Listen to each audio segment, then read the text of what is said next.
तो hey guys, once again आप लोगों का स्वागत है। जय हिंद। आज की वीडियो में हम लोग देखने जा रहे हैं first world war. Last video में हमने फर्स्ट वर्ल्ड वार की जो डिटेल एक्सप्लेनेशन होती है, डिटेल में मैंने समझाया है, कॉन्सेप्ट सारे क्लियर करे हैं। तो जिनको डिटेल में समझना है इन टॉपिक को, फर्स्ट वर्ल्ड वार को, तो लास्ट वीडियो ज़रूर देखेंगे। वहाँ पे मैंने एक एक चीज़ें बारीकी से बताई है, जिससे आपको समझ में आएगा कि आखिर ये हुआ क्यों, क्या कारण है, आखिर ऐसा दिन आया क्यों कि वर्ल्ड वार हो गया। तो सारी चीज़ें पिछली वीडियो में मिल जाएगी। आज की वीडियो में जो इस किताब में है, यह जो मैं वीडियो बना रहा हूँ लुसेंट जी के का है। जिनके पास यह बुक्स है वो अपने साथ लेकर बैठेंगे, जिनके पास यह बुक्स नहीं है वो स्क्रीनशॉट लेते चलेंगे। बाकी जिनको ख़रीदना होगा आगे चल के ख़रीद लीजिएगा, काफ़ी ज़रूरी होता है कॉम्पिटिटिव एग्ज़ाम में यह बुक्स। तो चलिए आज की वीडियो को स्टार्ट करते हैं। तो आज का जो टॉपिक है फर्स्ट वर्ल्ड वार है। तो मैंने लास्ट वीडियो में आपसे डिस्कस करा था फर्स्ट वर्ल्ड वार कब स्टार्ट हुआ था, कब ख़त्म हुआ था। ये जो वार है, देखिए वर्ल्ड वार है, नाम से ही आपको स्पष्ट हो रहा होगा, छोटा मोटा कोई लड़ाई नहीं है, बहुत ही भयंकर लड़ाई हुआ था, वर्ल्ड वार है। और इसमें बहुत सारे देशों ने आपस में लड़ाइयाँ करी थी। ठीक है, एक तरह से दो टीम था, टीम वन में 4-5 देश थे, टीम टू में 4-5 देश थे, और दोनों में लड़ाई हुई थी। अब कौन टीम जीतेगा वो आज देखते हैं। तो देखिए, चूँकि मैंने लास्ट वीडियो में काउजेस आपको समझा दिए थे, अब यहाँ पर समझिए काउजेस को शॉर्ट टर्म में। यहाँ पर जो चीज़ें दी गई है शॉर्ट में दी गई है, तो शॉर्ट टर्म में समझते हैं। फर्स्ट वर्ल्ड वार, सबसे पहले जो आपका क्वेश्चन बनेगा यहाँ से बनेगा, फर्स्ट वर्ल्ड वार स्टार्ट कब हुआ और ख़त्म कब हुआ। तो फर्स्ट वर्ल्ड वार 28 जुलाई को स्टार्ट होता है 1914, 28 जुलाई 1914 और 11 नवंबर 1918 तक ये चलता है। मतलब 4 साल तक ये लड़ाई आराम से चलता है। ठीक है, याद रखिएगा 1914 से 1918 तक ये चलता है। आप देख लीजिए 4 साल का गैप है। तो यह लड़ाई 4 साल का बहुत ही बड़ा युद्ध चलने वाला लड़ाई है, जिनमें बहुत सारे देश आपस में भिड़ जाते हैं, जिसमें लगभग 2 करोड़ से ज़्यादा लोग की हत्या होती है, मारे जाते हैं। अब 2 करोड़ लोग में आम जनता भी आ जाती है, मिलिट्री वगैरह जितनी भी सैनिक वगैरह मरने वालों की संख्या वो भी आ जाते हैं। तो इस तरह से लड़ाई होती है, वर्ल्ड वार होती है। अब समझते हैं इसके काउजेस क्या हैं, इस वर्ल्ड वार के होने के कारण क्या थे। तो यहाँ पर देखिए टोटल 1 2 3 4 5 पॉइंट्स दिए गए हैं, सभी को हम लोग समझते हैं। तो सबसे पहला हम लोग मिलिट्रिज्म समझते हैं। ठीक है, ये मिलिट्रिज्म मतलब तो आप जनरल मीनिंग समझ गए होंगे, आर्मी, नेवी एंड जो आपका एयर फोर्स वगैरह है वो होता है मिलिट्री मतलब। तो यहाँ पर कहने का मतलब है कि उस समय के जितने भी यूरोप के देश थे 1914 में, यूरोप में पहले तो आपको पता होना चाहिए कि यूरोप में कितने सारे देश हैं। उनको यही नहीं पता, वो वर्ल्ड वार पढ़ते तो फिर तो नहीं पढ़ना चाहिए आप लोगों को। यूरोप कंटिनेंट में जर्मनी आ जाता है, फ्रांस आ जाता है, यूके आ जाता है, बोस्निया, जितनी भी बाल्कन कंट्रीज है वो आ जाते हैं। ठीक है, थोड़े बहुत रशिया की पार्ट भी आ जाते हैं। मिलिट्री, अब जिस भी देश के पास जितनी तगड़ी मिलिट्री होगी वो देश उतना स्ट्रांग होगा। हिंदुस्तान को ही ले लो, हमारे देश को ही ले लो, अगर हमारे देश के पास ज़्यादा अच्छी तगड़ी आर्मी आ जाए, नेवी आ जाए एंड एयर फोर्स आ जाए, तो हम लोग अमेरिका को भी हरा सकते हैं। लेकिन अमेरिका से हम लोग कंपेयर करेंगे तो काफ़ी ज़्यादा पीछे है। अमेरिका के पास बहुत ही ज़्यादा तगड़ी सेना है आज के डेट में, और हम लोग तो काफ़ी पीछे हैं यार। इमेजिन करो, हम लोग का जितना भी लड़ाकू विमान होते हैं सभी अमेरिका, फ्रांस, इधर उधर से आते हैं, इंडिया में नहीं बनते, सभी उधर से आते हैं। तो वो लोग बेच रहे हैं, उनके पास ज़्यादा है तभी तो बेच रहे हैं। हम लोग खरीद रहे हैं तो हम लोग पास नहीं है तब खरीद रहे हैं। तो कहने का मतलब जिनकी ज़्यादा मिलिट्री होगी वो ज़्यादा ताकतवर होंगी, सीधी सी बात है। तब ये मिलिट्री यूरोप में उस समय बहुत सारे देश हुआ करते थे। बहुत सारे देश होने के कारण क्या हुआ कि जो मिलिट्री का जो पावर था ना, सभी अपना अपना देश चाहता था कि मेरा देश में ज़्यादा मिलिट्री हो, हमारे देश में ज़्यादा आर्मी हो, हमारे देश में ज़्यादा एयरक्राफ्ट हो, नेवी हो। तो एक तरह से कंपटीशन का भावना सबके अंदर आ गया कि नहीं, सबसे ज़्यादा हम ही ताकतवर हैं, सबसे ज़्यादा मेरे में क्षमता है। ऐसे करके सारे सब अपना अपना देश लग गया, होड़ में लग गया कि मैं सबसे ज़्यादा बेस्ट हूँ। तो इस तरह से मिलिट्रिज्म जो है ना, इस होड़ में मिलिट्रिज्म में क्या होता है, कंपटीशन होगा, और कंपटीशन में क्या होगा, सब अपना आपको अच्छा दिखाना चाहेगा, अच्छा दिखाने के चक्कर में आपस में भिड़ जाएगा, बोलेगा ज़्यादा ढेर उछल रहा है, तुमसे ज़्यादा ताकतवर हैं, आग या गर्मी या खून में तो आके भिड़ जाओ। इस तरह से फिर दो देश लड़ जाएंगे, और दो देश लड़ जाएंगे तो दोनों कट्टर दुश्मन हो जाएंगे, दोनों कट्टर दुश्मन हो जाएंगे तो उनके अंदर दोनों के एक दूसरे के लिए मन में हेट रहेगा, फीलिंग, ठीक है। अब एक ना एक दिन वो फिर आगे चल के फूटना ही है, हेट, वही वर्ल्ड वार जब में जाके सबका फूटता है। तो पहला कारण ये है मिलिट्रिज्म। मिलिट्रिज्म में कंपटीशन होता था, मेरा ज़्यादा बड़ा आर्मी, तुम्हारा कम आर्मी, ऐसा करके तो देश के बीच कॉन्फ्लिक्ट, लड़ाइयाँ होती रहती थी। सबसे बेस्ट एग्जांपल देखिए, ये जो चौथा लिखा गया है, एंग्लो जर्मन राइवलरी, इसमें जर्मन से रिलेटेड है। देखिए जर्मनी जो उस समय था ना, उस समय जो यूरोप में जर्मनी था, 1914 की बात कर रहा हूँ, उस समय जर्मनी एक बहुत ही डेवलप कंट्री था, डेवलपिंग कंट्री था। उनके अंदर, उनके देश के अंदर बहुत ही ज़्यादा इंडस्ट्रीज़ वगैरह, इंडस्ट्रियल रिवोल्यूशन, इंडस्ट्री का जो क्रांति हुआ बहुत ज़्यादा जोर शोर से हुआ, और one of the best country था इंडस्ट्री के मामले में, फैक्ट्री के मामले में, ट्रेडिंग के मामले में। तो इंडस्ट्रियल हब था जर्मनी। वही सारी चीज़ें यहाँ पर लिखी भी गई है। Germany had become a great industrial country and wanted to have more markets for trade. Germany जो था उस समय का सबसे ज़्यादा डेवलप, ट्रेडिंग के मामले में, इंडस्ट्री के मामले में सबसे ज़्यादा डेवलप कंट्री था। और यह जो था ना, दिल मांगे मोर के सिद्धांत पे काम करता था। मतलब इनकी बहुत ज़्यादा इंडस्ट्रीज थी, लेकिन ये want to have more markets for trade, और ये जो है और भी ज़्यादा मार्केट्स ट्रेड के लिए चाहते थे। दिल मांगे मोर, इनका यही सिद्धांत था जर्मनी वालों का। जर्मनी के जो उस टाइम के एम्परर थे, उस समय के जो बोल सकते हैं शहंशाह वगैरह जो थे, राजा वगैरह, विलियम टू थे। जर्मनी के एम्परर उस समय के कौन थे? विलियम टू थे। और ये बहुत ही ज़्यादा, इनका जो इच्छा शक्ति था ना, अंदर से इनका मोटिवेशन था ना, इस तरह से साथ, जब तक तोड़ेंगे नहीं तब तक छोड़ेंगे नहीं, इस तरह का विलियम जो था ना, एकदम एम्बिशियस आदमी था।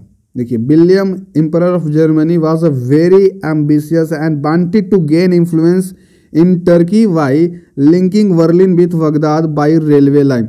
तो ये बहुत ज़्यादा एम्बिशियस आदमी था, मतलब इसको चाहिए तो चाहिए, ये बहुत ही ज़्यादा इनका जो गोल होता था क्लियर होता था, चाहिए तो चाहिए वाला था। और ये जो था ना, विलियम टू जो जर्मनी का एम्परर था, वो क्या चाहता था कि ये टर्की में इन्फ्लुएंस चाहता था अपना, टर्की में इनका बोलबाला हो। और बोलबाला ये कैसे कर सकता था? तो ये टर्की को अपने देश से जोड़ना चाहता था। देखिए, टर्की को बर्लिन से बगदाद में एक रेलवे लाइन, पटरी बिछाना चाहता था। अब रेलवे लाइन की पटरी बिछाएगा, रेलवे चलेगा, उस पर रेलवे चलेगा तो मालगाड़ी रहेगी, मालगाड़ी से सामान इधर से फिर टर्की में जाके बेचेगा, टर्की में ज़्यादा बेचेगा तो फिर फ़ायदा होगा, प्रॉफिट होगा, तो जर्मनी में पैसे आएंगे, पैसे आएंगे तो राजा और राजा हो जाएगा, और ज़्यादा डेवलप करेगा कंट्री। ये टर्की पे इन्फ्लुएंस चाहता था, जो कि टर्की पे जो इन्फ्लुएंस चाहता था ना, ये इंग्लैंड होने नहीं देना चाहता था। इंग्लैंड कहता था कि तुम कैसे टर्की पे इन्फ्लुएंस कर लेगा, टर्की तुम्हारा नहीं है, यहाँ से भागो। तो जर्मनी वाला बोला, काहे भागे, हमको यहाँ पर बिजनेस करना है, इंडस्ट्रीज़ वगैरह, ट्रेडिंग वगैरह करनी है, रेलवे लाइन बिछाएंगे, मेरा सामान इधर से उधर एक्सपोर्ट इंपोर्ट करेंगे। उधर से फिर इंग्लैंड वाला नहीं करने दिया इसको, तो आपस में भिड़ जाएंगे यार, एगो बोल रहा है करेंगे, एगो बोल रहा है तुम नहीं कर सकता है, तो क्या होगा? आपस में फिर आगे चल के लड़ाई तो होगा। तो यहाँ पर जर्मनी और इंग्लैंड आपस में भिड़ जाते हैं, ठीक है, और यह फिर लड़ाई हो जाता है। आगे चल के ये कट्टर दुश्मन एक दूसरे को हो जाते हैं, और कट्टर दुश्मन हो जाएंगे तो फिर जब वर्ल्ड वार होगा तो ये एक दूसरे के खिलाफ लड़ेंगे, ठीक है। तो यहाँ पर देखिए, वर्ल्ड वार जब हुआ था ना, उसमें हम लोग नहीं कह सकते कि ये जो है अपना फर्डिनेंड की हत्या के बाद से लड़ाई स्टार्ट हुई। वो बात सही है, अगर आपसे पूछा जाए एग्जाम में वर्ल्ड वार स्टार्ट कैसे हुई, क्यों हुई, तो आपको अगर पूछा जाए तो आपके ऑप्शन में रहेगा फर्डिनेंड की हत्या की वजह से, तो वो सही है। फर्डिनेंड जो ऑस्ट्रिया का लास्ट ड्यूक था, उसकी हत्या के बाद ही आपका फर्स्ट वर्ल्ड वार स्टार्ट हुआ। लेकिन अगर आपसे मेन कॉज पूछा जाए, वो तो मतलब तत्कालीन कारण था ना, वो तो बोल सकते, देखिए वो उसके बारे में आगे लिखा भी गया, तत्कालीन कारण था, इमीडिएट काउज था। इमीडिएट मतलब तुरंत बाद, तुरंत बाद अगर यहाँ पर किसी की हत्या कर दे, इसके तुरंत बाद वो वार स्टार्ट हो गया, ठीक है, वर्ल्ड वार स्टार्ट हो गया, इसीलिए इसको इमीडिएट काउज कहते हैं। जस्ट इसके बाद ही इसका वर्ल्ड वार स्टार्ट हुआ था। इसकी जो मृत्यु हुई थी 1914 में हुई थी, वर्ल्ड वार स्टार्ट भी 1914 में हुआ था। इमीडिएट काउज आपसे पूछा जाए तो फर्डिनेंड, और फर्डिनेंड की पत्नी का भी मारा गया था साथ में। 19 साल का एक लड़का था, उसने इसकी हत्या कर दी थी। तो ऑस्ट्रिया के फर्डिनेंड, लास्ट फर्डिनेंड की हत्या हो जाती है, और हत्या करने वाला बोस्निया का एक 19 साल का लड़का रहता है। बोस्निया का एक 19 साल का लड़का रहता है, वो स्लाविक रहता है। तो वो इसकी हत्या कर देता है, गोली मार करके भून देता है। और जब ये हत्या होता है तो ऑस्ट्रिया का ये रहने वाला, तो ऑस्ट्रिया के एम्परर को पता चलता है कि मेरा फर्डिनेंड गया था बोस्निया घूमने, बोस्निया का एक लड़का 19 साल का लड़का लास्ट ड्यूक फर्डिनेंड का हत्या कर दिया।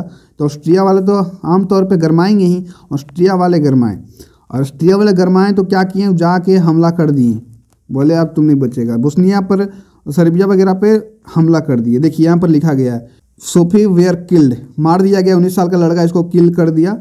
कब, कहाँ पर किया? सेराजेवो, जो कि बोस्निया का कैपिटल है। सेराजेवो एग्जैक्टली अगर आपसे पूछा जाए एग्जाम में फर्डिनेंड की हत्या कहाँ पे हुई थी, तो सेराजेवो, और सेराजेवो जो है ना बोस्निया का राजधानी है, कैपिटल है, ठीक है।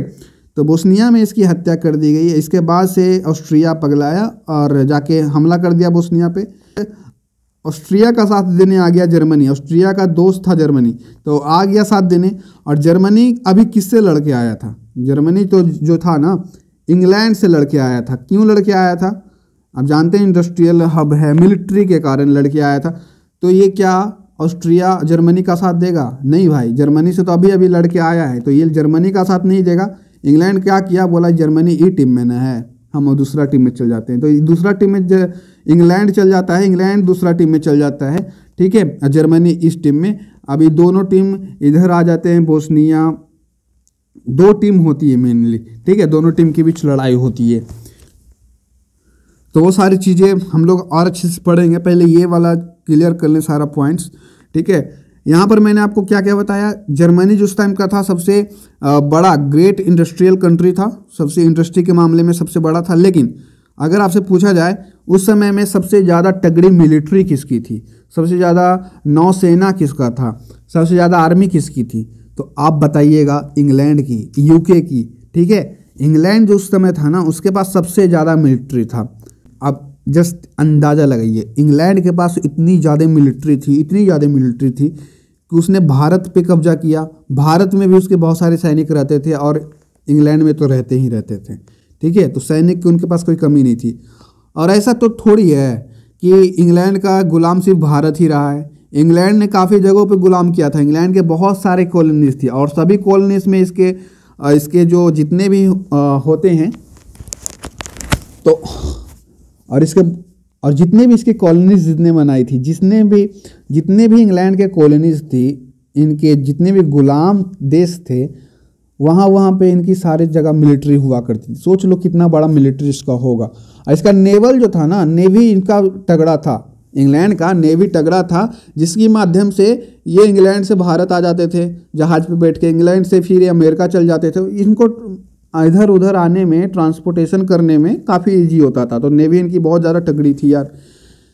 तो अगर इंडस्ट्री के मामले में देखा जाए तो जर्मन तगड़ा था, और अगर आपको क्या बोलते हैं मिलिट्री के मामले में देखा जाए तो कौन ज़्यादा तगड़ी थी? इंग्लैंड। और मिलिट्री के मामले में इंग्लैंड ज़्यादा तगड़ी थी। ये बात जर्मनी वालों को सही नहीं लगा।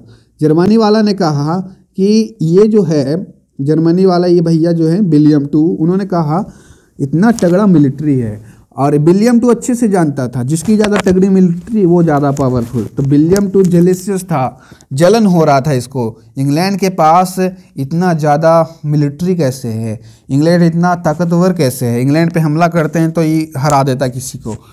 तो जर्मनी वाला ना अंदर ही अंदर जलता था। तो इसी जलन के कारण देखिए, William was arrogant, haughty and ambitious, he wanted German to be strongest power. ये अपने जर्मन को दुनिया का सबसे पावरफुल देश बनाना चाहता था। बहुत ही इसका एम्बिशियस इंसान था ये।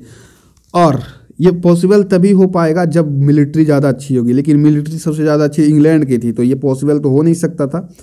तो यही ये चाहता था कि मेरा मिलिट्री ज़्यादा ताकतवर हो, ज़्यादा तगड़ी हो इंग्लैंड के मुकाबले। तो इंग्लैंड के मुकाबले मिलिट्री तगड़ी करने के लिए इंग्लैंड से आगे निकलना पड़ेगा। तो इंग्लैंड से आगे निकलना पड़ेगा तो पहले इंग्लैंड को हराना पड़ेगा। तो इसी करके लड़ाई हो जाता है और क्या। तो आप कह सकते हैं कि ये जो जर्मनी वाले हैं उसने क्या किया, देखा इंग्लैंड के पास बहुत ज़्यादा तगड़ी मिलिट्री है, तो वो उसके रास्ते का काटा था जर्मनी का। तो वो इंग्लैंड से दुश्मनी करता है, इंग्लैंड पे हमला वगैरह करेगा तो उसकी मिलिट्री कम होगी, वो सारी चीज़ें होगी। ठीक है, ये जो था विलियम II, इसका एक पॉलिसी था, इसका मतलब बिलीव करता था वर्ल्ड पावर और डाउनफॉल। या तो मुझे दुनिया का सबसे बड़ा पावरफुल देश बनना है या तो मुझे कुछ नहीं बनना है। वर्ल्ड पावर और डाउनफॉल इनका एक सिद्धांत था। इस तरह से इन दोनों के बीच एक आंतरिक मतभेद और एक हेट अंदर मन में बनता रहा। और फिर ये आगे चल के वर्ल्ड वार जो 1 होगा वो एक दूसरा टीम में चला जाएगा और इंग्लैंड दूसरा टीम में चला जाएगा। ठीक है, जर्मनी इस टीम में, इंग्लैंड उस टीम में, और दोनों फिर लड़ेगा। तो इस तरह से होगा। ठीक है, फिर देखिए ये तो हुआ पहला और दूसरा का। दूसरा देखते हैं नैरो नेशनलिज्म कॉम्पिटिटिव पैट्रियटिज्म। कहने का मतलब है नेशनलिज्म मतलब राष्ट्रवादी होता है, आप लोग भी जानते हैं। और नैरो मतलब इंग्लिश का मतलब होता है पतला। तो कहने का मतलब ये हुआ, नैरो नेशनलिज्म का मतलब ये हुआ तो कोई भी देश हो गया, मान लीजिए जर्मनी। मैंने एक वीडियो बनाया था, इसी सीरीज़ का पार्ट है वो लेक्चर नंबर 13 था शायद, जर्मनी का यूनिफिकेशन मैंने आपको समझाया था। तो मैंने वहाँ पर बताया था जर्मनी का यूनिफिकेशन बिस्मार्क ने किया, कैसे किया। तो वो नेशनलिज्म राष्ट्रवादी मुद्दे के तौर पे उन्होंने किया था। ठीक है, तो वो एक तरह के नेशनलिस्ट थे। तो राष्ट्रवादी नेशनलिज्म क्या होता है तो आप लोग भी जानते हैं, आप भी अपनी कंट्री से प्यार करते हैं, आपको राष्ट्र प्रेम है ना आपके अंदर है तो होगा ही। ठीक है, तो उसी तरह से नैरो नेशनलिज्म का कहने का मतलब है नैरो का मतलब नेशनलिज्म तो है उस देश में, किसी भी देश में नेशनलिज्म राष्ट्रवादी है, लेकिन नैरो है। नैरो कहने का मतलब स्वार्थी नेशनलिज्म, स्वार्थी राष्ट्रवादी। मान ले जाए जर्मनी एक ऐसा देश था, वो अपने आप को दुनिया का सबसे पावरफुल देश बनाना चाहता था। उसमें अंदर नेशनलिज्म था, नो डाउट, क्योंकि यूनिफिकेशन ऑफ जर्मनी नेशनलिज्म के आधार पे ही हुआ था। तो नेशनलिज्म था, लेकिन इनका जो नेशनलिज्म था ना स्वार्थी था और रेस पे आधारित था। रेस पे आधारित कहने का मतलब ये हुआ मेरे भाई, रेस पे आधारित था कहने का मतलब ये होता है कि ये लोग उनकी ज़्यादा वैल्यू करते थे जो ज़्यादा पावरफुल होते थे, जो उच्च जाति के होते थे, जिनके पास ज़्यादा धन होती थी एंड सो ऑन। और जो छोटे देश हुआ करते थे उनकी वैल्यू नहीं करते थे और अपने आप को श्रेष्ठ बताते थे, बोलते थे मेरा जर्मनी सबसे ज़्यादा श्रेष्ठ है, बाकी फ्रांस को कुछ नहीं समझते हम, इधर हंगरी वगैरह को कुछ नहीं समझते हम, जर्मनी इज़ द बेस्ट। ऐसा नेशनलिज्म इसका था, अपने आप को बहुत बड़ा चढ़ा के बोलना, बताना और दर्शाना, दिखाना लोगों को, और दूसरों को कुछ नहीं समझना, भेदभाव करना। और अगर इंडिया में ही अगर भेदभाव फिर से स्टार्ट हो जाए, जितने भी रिजर्वेशन SC/ST का वो हटा दिया जाए, और गांव वगैरह में जो भेदभाव अभी भी है बहुत जगह, लेकिन अभी ख़त्म होते जा रहा है सारा, लेकिन भेदभाव स्टार्ट कर दिया जाए तो देश फिर से बर्बाद हो जाएगा। ठीक है, तो भेदभाव अभी भी होता है, लेकिन शहर वगैरह में लोग चेंज हो चुके हैं। जितने भी आप शहर में देखेंगे इस तरह की चीज़ें नहीं देखते होंगे भेदभाव, गांव में थोड़ा बहुत है अभी, तो उसको छोड़िए, वो आप आउट ऑफ टॉपिक वो सारी चीज़ें। तो नेशनलिज्म इनका जो था राष्ट्रवादी, स्वार्थी राष्ट्रवादी था, अपना भला देखते थे, और कुछ तबके के लोग जो बड़े बड़े लोग थे उनके ये लोग जानते थे और अपने देश को सबसे बड़ा देश बताते थे, बाकी देशों को वैल्यू नहीं करते थे। तो बाकी देश वाला बोला ये ज़्यादा ढेर नहीं उड़ रहा है, फ्रांस बोला ज़्यादा ढेर नहीं उड़ रहा है। ठीक है, और बहुत सारे देश जो यूरोप के बहुत सारे देश थे ना, तो और भी सारे देश बोले ये जर्मनी वाला ज़्यादा नहीं उड़ रहा है। जर्मनी फॉर एग्जांपल मैं लेकर चल रहा हूँ, सारे जो देश थे उस समय यूरोप में सभी इस तरह में लगे हुए थे, सभी में नेशनलिज्म जो देखा गया ना वो कॉम्पिटिटिव पैट्रियटिज्म देखा गया। कॉम्पिटिटिव तो अभी समझते हैं, कॉम्पिटिटिव कर एग्ज़ाम की तैयारी अब कर रहे हैं तो कंपटीशन होगा तो आप इससे देखिए एक लड़का है और एक लड़का है, आप दोनों कंपटीशन कर रहे हैं, तो आप एक दोनों के प्रति कभी भी पॉजिटिव थिंग सोच ही नहीं सकते हैं। अगर आप इसको अपना कॉम्पिटिटर मान लिए हैं कि हम इसको हराना है, इससे ज़्यादा मार्क्स लाना है, तो आप वो हर काम करेंगे जो इसको हराने में आपके लिए बेस्ट होगा। तो ये आपको आप इसको अपना दोस्त कभी मान ही नहीं सकते, क्योंकि अब वो कॉम्पिटिटर बन गया है। तो सेम कॉन्सेप्ट यहीं भी है। यूरोप में उस समय जितने भी सारे देश थे उनके अंदर कंपटीशन की भावना आ गई, हम ज़्यादा बेस्ट, हम ज़्यादा बेस्ट, हम सबसे अच्छा, हम सबसे अच्छा, ऐसे करते करते ना आपस में ये सब लड़ते रहते थे, आपस में लड़ते रहते थे। यूरोप का देश अपने आपस में लड़ते रहते थे, हम बेस्ट, हमें अच्छा, ऐसे करते करते। तो अंदर ही अंदर सोचो, आपस में अगर अब कोई लड़ेगा तो अंदर ही अंदर हेट तो फैलेगा भाई। एक देश को खिलाफ दूसरा देश गलत बोलेगा, क्योंकि दोनों आपस में लड़ा है। अब दोनों आपस में लड़ा है तो कभी तो बड़ाई तो नहीं करेगा ना, दूसरा का बुराई तो करेगा। इसी तरह से माहौल बना हुआ था, पूरा गर्मा गर्मी वाला माहौल था। इधर से कुछ वो बोल रहा है, इधर से कुछ वो बोल रहा है, पूरा दम चल रहा था लड़ाई, आंतरिक लड़ाई चल रही थी। और यही सब लड़ाई, छोट मोट लड़ाई जो था ना, आगे चल के वर्ल्ड वार का रूप ले लेता है। ठीक है, ये लाइन देखिए, the loves of one's country, अपने कंट्री के लिए प्यार, डिमांडेड द हेटेड ऑफ द अदर कंट्रीज। कहने का मतलब सिर्फ अपनी कंट्री को बढ़ा चढ़ा कर बोलना, अपने कंट्री से बहुत ज़्यादा प्यार करना और दूसरी कंट्री को कुछ नहीं समझना भी एक कारण है वर्ल्ड वार का। ठीक है, जो मैंने एक्सप्लेन करी सारी चीज़ें वही सारी चीज़ें हैं। और जर्मनी का मैंने एग्जांपल लिया, वो आपको बता दिया। ठीक है, जर्मनी के कारण फ्रांस को दिक्कत हुआ, फ्रांस के कारण जर्मनी को दिक्कत हुआ, इसी आपस में ये दोनों लड़ते रहे और ये सब लड़ाई आगे चल के बड़ा वर्ल्ड वार बनता है। उसके बाद आता है इकोनॉमिक इम्पेरियलिज्म। ठीक है, इम्पेरियलिज्म, इकोनॉमिक मतलब क्या होता है, पैसा, धन। ठीक है, और इकोनॉमिक इम्पेरियलिज्म कहने का मतलब है उस समय के जो जितने भी यूरोप में देश थे, कंट्रीज थी, वो मोनार्की सिस्टम पे काम करती थी। मोनार्की मतलब राजा एक होता था, बाकी राजा ही सारा चीज़ देखभाल करता था।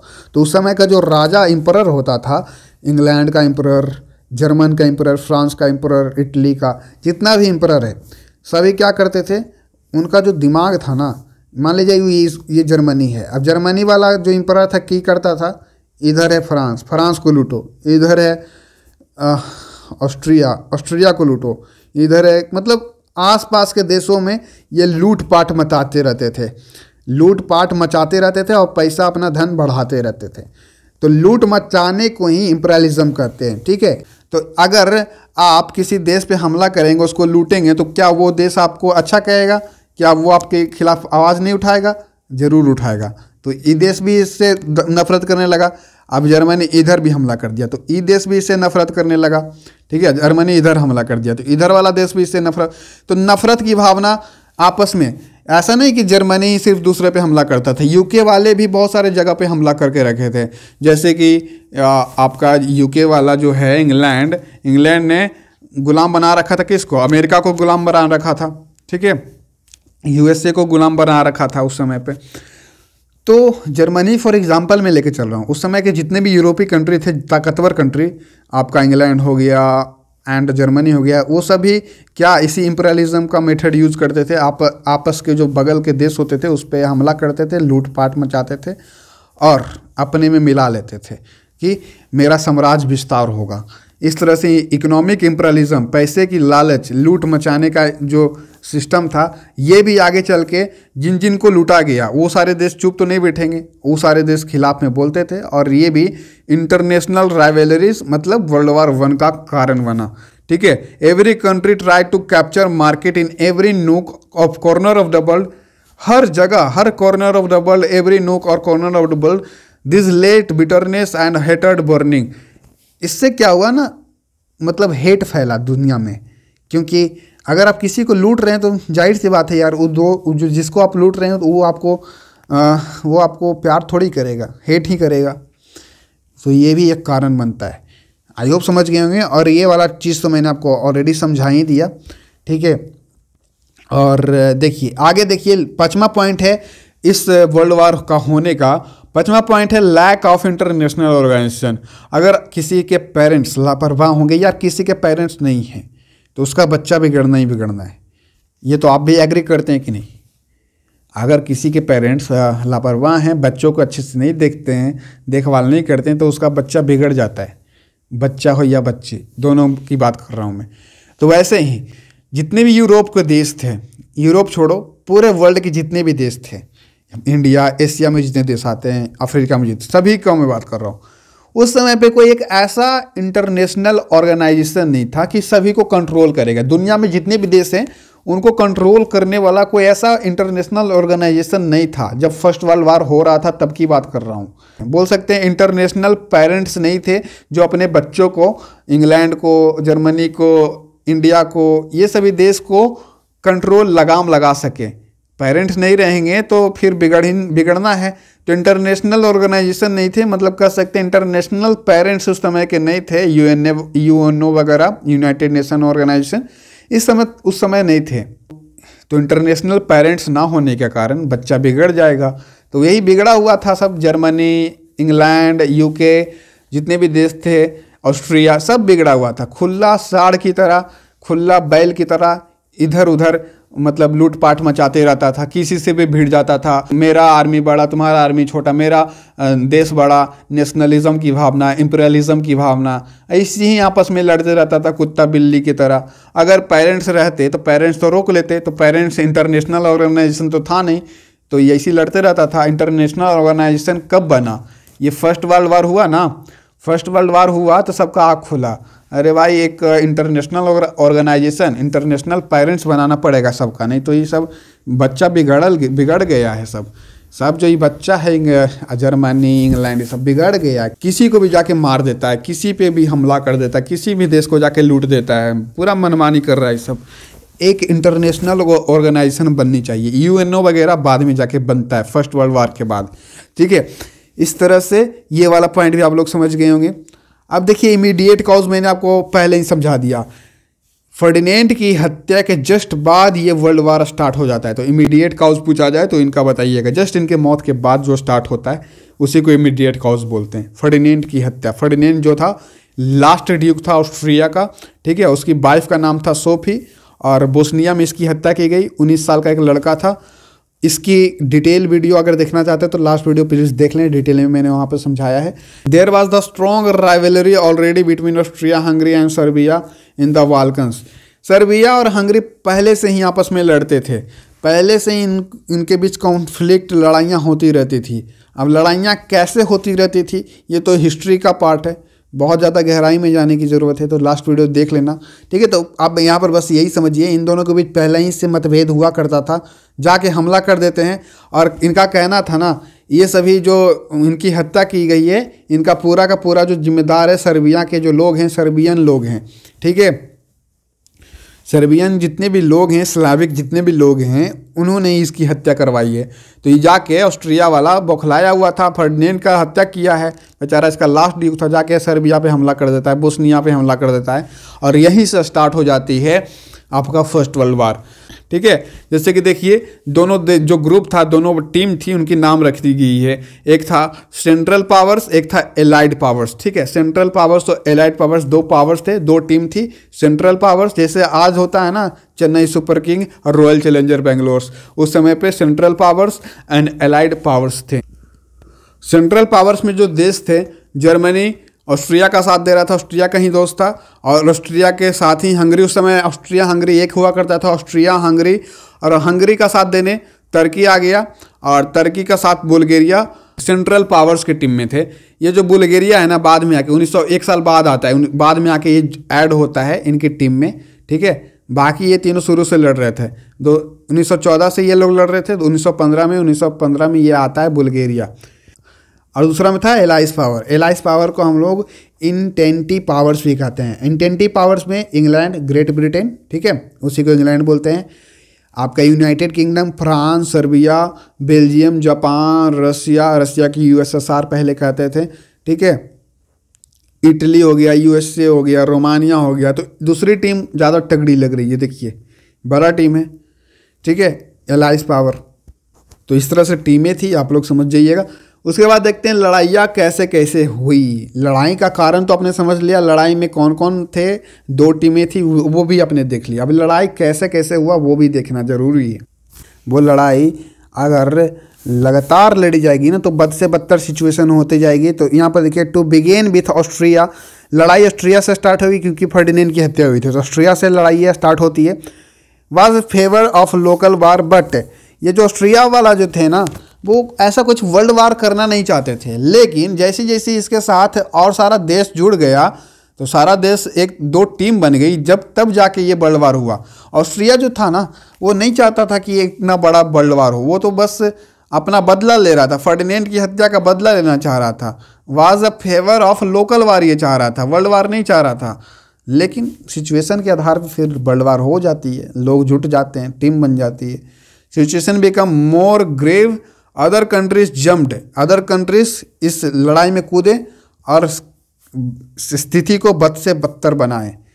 अगर दूसरे कंट्रीज इस टीम में नहीं जुड़ते, मतलब अकेले अकेले लड़ता, ऑस्ट्रिया वर्सेस बोस्निया होता, सर्बिया होता, तो क्या मतलब, ऑस्ट्रिया जीतता या बोस्निया जीतता, वर्ल्ड वार होता ही नहीं।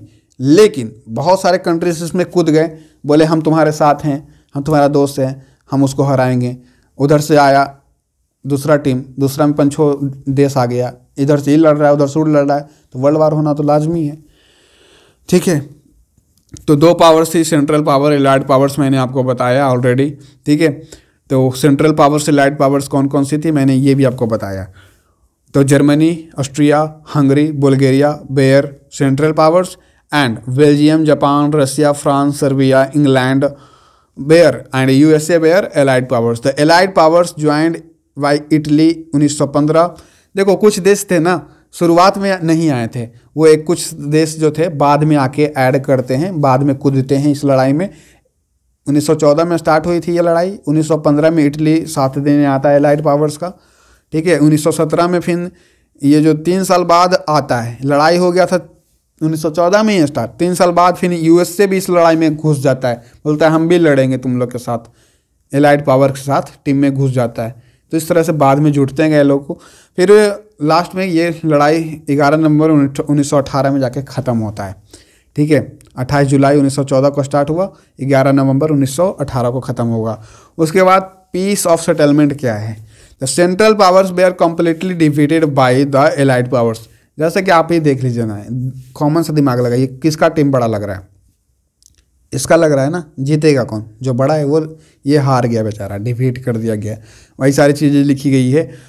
जो एलाइड पावर्स जो था ना, उसने सेंट्रल पावर्स को कंप्लीटली डिफीट मारा, कंप्लीटली हरा दिया। कब? 11 नवंबर 1918 में। अब यहाँ पर आपका वर्ल्ड वार ख़त्म हो गया, लड़ाई ख़त्म तो वर्ल्ड वार ख़त्म। ठीक है, क्योंकि हार गया। अब उसके बाद क्या होता है, पीस कॉन्फ्रेंस होता है, शांति के लिए कुछ होता है, सेटलमेंट वगैरह। ठीक है, पीस कॉन्फ्रेंस होगा, कहाँ पे होता है, पेरिस में होता है, एक सम्मेलन होता है और शांति की कामना की जाती है। भाई देखो ना, 2 करोड़ लोग मारे गए, तो पीस तो चाहिए, शांति तो चाहिए। जो डिफीटेड कंट्रीज थी, जो सेंट्रल पावर्स में जितनी कंट्री थी, उनको पीस कॉन्फ्रेंस में रिप्रेजेंट नहीं किया गया, उनको रखा ही नहीं गया। Though the numbers of the countries are represented at the peace conference was 27। Total 27 countries जो थी, वो पीस कॉन्फ्रेंस जो हुआ था, सेटलमेंट, पीस सेटलमेंट, उसमें 27 देश ने भाग लिया। The term of the peace territories were really decided by the 3 countries. लेकिन 27 लोग ने तो भाग लिया, लेकिन 27 लोग इस पीस कॉन्फ्रेंस को डिसाइड नहीं कर रहे थे। जो मेजर 3 जो पावरफुल कंट्रीज थी उस समय की, वही अपना ये सारा देख रेख कर रहा था, पीस सेटलमेंट कर रहा था। वो तीनों का नाम है यूएसए, ब्रिटेन एंड फ्रांस। इन तीनों जो कहेगा उसी तरह से का पीस कॉन्फ्रेंस बनेगा। ठीक है, तो वही सारी चीज़ें लिखी गई है। The term of the peace territories we are really decided by, decide करने वाले का हक बस 3 लोगों के पास था, 3 देश के पास था, यूएसए, ब्रिटेन एंड फ्रांस। इन तीनों देश का नाम याद रखिएगा, मेन देश हैं, इन्होंने ही पीस कॉन्फ्रेंस जैसी चीज़ों को बढ़ावा दिया और बनाया। उसके बाद यहाँ पर 3 मेन लोग हैं, 3 मेन पर्सन, जिन्होंने यह सुनिश्चित किया या कंप्लीट किया यह काम को, who played determining role in framing the terms of territories were Woodrow Wilson उस समय जब लड़ाई हुआ था ना 1914 में, तो 1918 आते आते तक जब ये वर्ल्ड वार ख़त्म हुआ, तो उस समय ये अमेरिका के राष्ट्रपति थे, प्रधानमंत्री बोलने वाला था, राष्ट्रपति थे दोस्तों। तो उस समय के यूएसए के राष्ट्रपति हुआ करते थे। ठीक है, जब ये वर्ल्ड वार ख़त्म हुआ था, और तो ये पहले इंसान थे, इंपॉर्टेंट इंसान, जिन्होंने ये पीस कॉन्फ्रेंस को सफल बनाने में बहुत ज़्यादा योगदान रहा। दूसरे में है लियोपोल्ड ग्योर्ग। उस समय ये जो थे ना ब्रिटेन के प्राइम मिनिस्टर थे, प्रधानमंत्री थे, ठीक है। और लास्ट में है ग्योर्ग क्लेमेंसियो। क्लेमेंसियो ये प्राइम मिनिस्टर कहाँ के थे? ये फ्रांस के। तो देखिए मैंने आपको बताया ना 3 देश का ही मेन रोल है। अब तीनों देश के इसका प्राइम मिनिस्टर, इसका प्राइम मिनिस्टर और इसका प्रेसिडेंट, तीनों का मेन रोल रहा इसको फ्रेमिंग करने में, इसको बनाने में, इस प्रेस कॉन्फ्रेंस को सक्सेसफुल बनाने में। तीनों का ये नाम याद रखिएगा। Woodrow Wilson president of USA के राष्ट्रपति। दूसरे इंसान कौन है? लियोपोल्ड ग्योर्ग, ये ब्रिटेन के मिनिस्टर हैं, प्राइम मिनिस्टर हैं। और थर्ड में फ्रांस के प्राइम मिनिस्टर ग्योर्ग क्लेमेंसियो, ठीक है। आफ्टर द प्रोलॉन्ग डिस्कशन, बहुत ज़्यादा लंबी डिस्कशन, 27 लोग बैठे थे मीटिंग में, जिनमें 3 देश बहुत ज़्यादा इंपॉर्टेंट था, यूएसए, ब्रिटेन, फ्रांस। इनमें बहुत ज़्यादा लॉन्ग मीटिंग होती है, डिस्कशन होता है।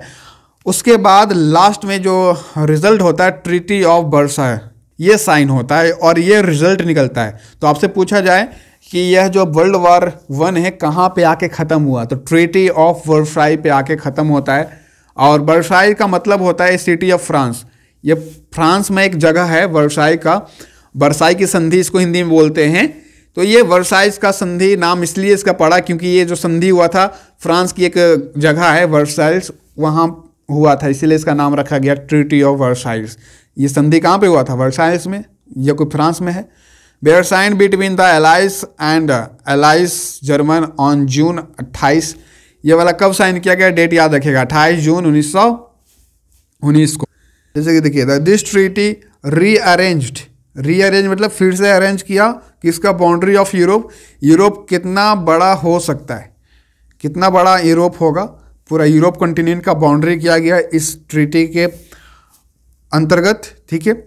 एंड दूसरा में क्या किया गया? मेनी न्यू स्टेट्स जो बना, इसके बाद जितने भी आपके देखेंगे उस समय बहुत ज़्यादा एम्पायर थे, German empire, Ottoman empire, Russian empire, सारा को ख़त्म कर दिया गया। अब कुछ नए नए देश बने इस फर्स्ट वर्ल्ड वॉर के बाद, ट्रीटी के बाद। पोलैंड बना, यूगोस्लाविया बना, इस्टोनिया बना, लिथुआनिया बना, ठीक है, स्लोवाकिया बना। इस तरह की देशी का निर्माण हुआ, नया नया देश पिक्चर में आया। और William II the German emperor abdicated and took asylum in the Netherland. और जो जर्मन वाला जो हार गया था विलियम II, ये जो चाहता था मेरा देश सबसे बड़ा बने, अब तो ये हार गया था। ये जो लड़ रहा था ये किससे? सेंट्रल पावर की तरफ से लड़ रहा था ना, तो ये जर्मनी भी हार गया था उस समय पे, जर्मन एम्परर। तो जर्मनी वाला बेचारा क्या हुआ? हार गया था ना। तो इनका जो राजा था विलियम वगैरह को असाइलम में रखा गया, नीदरलैंड के हॉलैंड असाइलम में इनको ले गया गया, ठीक है। इनको त्याग करना पड़ा, जर्मन छोड़ छाड़ के जाना पड़ा विलियम सर को। और इस ट्रीटी का जो मेन आपको याद रखना है, आपको बोलेगा ट्रीटी ऑफ वर्साइल्स में आपको क्या पूछा जा सकता है एग्जाम में, ये वाला। इस ट्रीटी के अनुसार जर्मन वाले जो लोग थे उनको कहा गया, ठीक है, अपना देश वगैरह आप चलाइए, लेकिन आप 1 लाख से ज़्यादा सैनिक नहीं रख सकते हैं। और ऐसा सही किया क्योंकि 1 लाख से अगर ज़्यादा सैनिक जर्मनी के पास होता तो जर्मनी फिर से पावरफुल हो जाता। तब अब इसकी शक्ति को सीमित कर दी गई है, लिमिटेड कर दी गई है। ये पहला बहुत ही बड़ा कदम उठाया गया। और दूसरा जो इनका कारण सुनेंगे आपको थोड़ा सा हंसी आएगा, आप कहेंगे ये क्या बोल दिया। तो देखिए पहला तो था 1 लाख से सैनिक अब ज़्यादा नहीं रख सकते हैं जर्मनी वाले। और दूसरा जर्मनी वालों पे ये गाजगिरी ये थोप दिया गया कि इस लड़ाई में जितना भी फ्रांस का क्षति हुआ है, जितना भी फ्रांस का पैसा बर्बाद हुआ है, लॉस हुआ है, सारा तुम जर्मनी पूरा करेगा, अपना पैसा देगा। देखो एक तो बेचारा हार गया जर्मनी, उसको लिमिटेड कर दिया है मिलिट्री वगैरह, और उस पर इसका एक तरह का नियम लगा दिया जितना भी खर्चा हो लोहा तो देबा, ठीक है। पैसा भी ऊपर से मांग रहा है बेचारा, तो कैसे ही हार गया, ऊपर से पैसा भी मांग रहा है। तो पूरी तरीके से कंगाल बनाने की फेरे में था फ्रांस ने, पूरी तरह से जर्मनी को कंगाल कर दिया, ठीक है। सीधा सा इसका कहना था भाई जितना खर्चा हुआ है लड़ाई वगैरह में, वर्ल्ड वार में, पूरा पे करेगा तुम जर्मनी। उसके बाद ट्रीटी ऑफ वर्साइल्स के बाद और भी ज़्यादा संधियाँ आई, बहुत और भी ज़्यादा ट्रीटीज़ वगैरह आया। Treaty of Saint Germany, treaty of Neuilly, treaty of Trianon, treaty of Sevres, ठीक है। ये अपडेट दोनों की याद रखिएगा, बगल में 1920 1919 वगैरह, तो आप लोग इसको याद रखिएगा। ट्रीटी ऑफ वर्साइल्स में ये पॉइंट और ये पॉइंट याद रखना है, ठीक है। जर्मनी पे दोनों थोपा गया था बहुत तरीके से। वुडरो विल्सन कौन थे? राष्ट्रपति थे यूएसए के। उस समय जो लड़ाई खत्म हुआ था, वर्ल्ड वार खत्म हुआ था, तो उस समय 1918 में ये किसके राष्ट्रपति थे? यूएसए के प्रेसिडेंट थे, ठीक है। वुडरो विल्सन के कुछ 14 पॉइंट्स थे और 14 पॉइंट्सों में देखिए, in address to congress in January 1918, 1918 में American president Woodrow Wilson outline the basic peace of settlement. Peace of settlement में इन्होंने 14 पॉइंट्स दिए। 14 पॉइंट्स को आप लोग देख लेना। तो ये सारी चीज़ें आप लोग पढ़ लीजिएगा, कभी हम लोग अगले वीडियो में भी डिस्कस कर लेंगे। अब देखते हैं अगला पॉइंट, द पीस सेटलमेंट। 1919 से 1920 में भी ये पीस सेटलमेंट चला, जिनमें 3 देश मुख्य थे।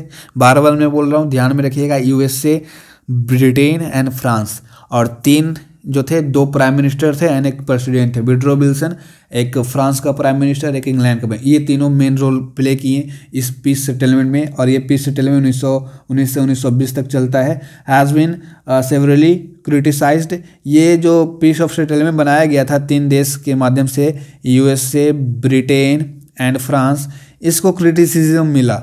जो लोग थे, आम जनता जो लोग थी और बड़े बड़े जो नेता थे उस समय के, क्रिटिसाइज करने लगे, बोले ये सेटलमेंट अच्छा नहीं है, आपने जो बनाया है बकवास सेटलमेंट है। The term the treaty of Versailles वे are the harsh and humiliating of Germany. और जैसा कि आप जानते हैं, जर्मनी वगैरह पे जो जितनी भी गाज गिरी, जितनी भी और मतलब इन पे कानून लगाया गया, मेन 2 कानून लगाया गया। 1 लाख से ज़्यादा सैनिक आप नहीं रख सकते हैं, और दूसरा, जितना भी खर्चा हुआ लड़ाई में आपको पे करना पड़ेगा। तो ये जो था ना, ह्यूमिलेटिंग था, एक तरह से निर्दयतापूर्ण जर्मनी का हनन किया जा रहा था, जर्मनी को मतलब अत्याचार किया जा रहा था जर्मनी पे। तो ये लोग जो थे, जर्मनी वाले लोग भी और जर्मनी के जो दोस्त वगैरह थे, वो भी इस पे क्रिटिसिज्म करने लगे, बोले ये अच्छा नहीं है, ये ट्रीटी जो बनाई गई है, अच्छी ट्रीटी बनाई जाती तो ज़्यादा बढ़िया रहता। जर्मनी को ऐसा क्यों करा जा रहा है? जर्मनी भी तो हारा है, जर्मनी को भी तो लॉस हुआ है, और जर्मनी को खुद लॉस हुआ है, और ऊपर से इसके पास पैसा उसा की कमी होगा, या ये आपको फिर पैसा कैसे देगा? तो इस तरह से देखिए ना, जर्मनी को ज़्यादा टॉर्चर किया गया। द पीस सेटलमेंट, नाम है पीस सेटलमेंट, और जर्मनी में अशांति फैला रहे हो, अत्याचार कर रहे हो, तो कैसा peace settlement? The peace settlement was based on the principle to the victors belong to the spoils and the allies of the victors. तो ये जो पीस सेटलमेंट था, एलिस पावर जो थी उनके द्वारा बनाई गई थी, तो अपने फायदे के लिए इन लोग बनाए थे, ठीक है। Meanwhile many suggestion were made from the time to time. जैसे जैसे समय बीतता गया, आगे 1920 1921 1922 आते गया, कुछ लोग जो है अपना सजेशन देने लगे, बोलने लगे जर्मनी पे अच्छा नहीं हो रहा है, ऐसा नहीं होना चाहिए, ये सारे अपना पॉइंट ऑफ व्यू रखने लगे, ठीक है। क्रिएशन ऑफ इंटरनेशनल, फिर मैंने जैसे बताया इंटरनेशनल ऑर्गेनाइजेशन फिर बनने लग जाता है। फर्स्ट वर्ल्ड वार के बाद सबकी आंखें खुल जाती है और लगता है नहीं, एक इंटरनेशनल पेरेंट्स होना चाहिए जो कि सब देश का देखभाल करेगा और कोई भी देश मनमानी नहीं करेगा, सब पे लगाम लगा के रखेगा। तो इंटरनेशनल ऑर्गेनाइजेशन की ज़रूरत पड़ी, ठीक है। और ये जो इंटरनेशनल ऑर्गेनाइजेशन है, इन किन की सोच थी? वुडरो विल्सन जो प्रेसिडेंट थे यूएसए के, उनकी मानना था कि एक इंटरनेशनल ऑर्गेनाइजेशन होना चाहिए, ठीक है। तो इन्होंने ये चीज़ें रखी। At the instance of Woodrow Wilson, the President of America, the League of Nation, इनके द्वारा एक लीग ऑफ नेशन स्टार्ट किया गया, नींव रखी गई। देखिए, इंटरनेशनल ऑर्गेनाइजेशन में सबसे पहला ऑर्गेनाइजेशन कौन सा है? लीग ऑफ नेशन, जो वुडरो विल्सन के द्वारा स्टार्ट करी गई और कम इनटू एग्जिस्टेंस 10 जनवरी को ये फिर पिक्चर में आता है। 10 जनवरी 1920 को लीग ऑफ नेशन बनाया जाता है और इसका हेडक्वार्टर जो रखा जाता है जिनेवा, स्विट्जरलैंड में एक जगह है जिनेवा, वहाँ पे लीग ऑफ नेशन का हेडक्वार्टर बनाया जाता है, ठीक है। आगे में फिर देखेंगे यूएनओ वगैरह कैसे बना, यूएनओ का हिस्ट्री भी पढ़ेंगे, सारी चीज़ें देखेंगे, ठीक है। वर्ल्ड हेल्थ ऑर्गेनाइजेशन, सारी चीज़ें देखेंगे। तो इस तरह से हम लोग कह सकते हैं। अगला टॉपिक है रशियन रेवोल्यूशन, वो भी देखेंगे। रशिया में कैसे क्रांति हुई, रशिया कितना बड़ा देश ऐसे कैसे बना, यूएसएसआर कैसे टूटा, सारी चीज़ें अगली वीडियो में। First world war I hope clear हो गया होगा। काफ़ी ज़्यादा लंबा वीडियो था, बोर हो गए होंगे तो जाकर खाना वगैरह खा लीजिए। मिलते हैं अगली वीडियो में। Thank you for watching. पढ़ते रहिए, आगे बढ़ते रहिए।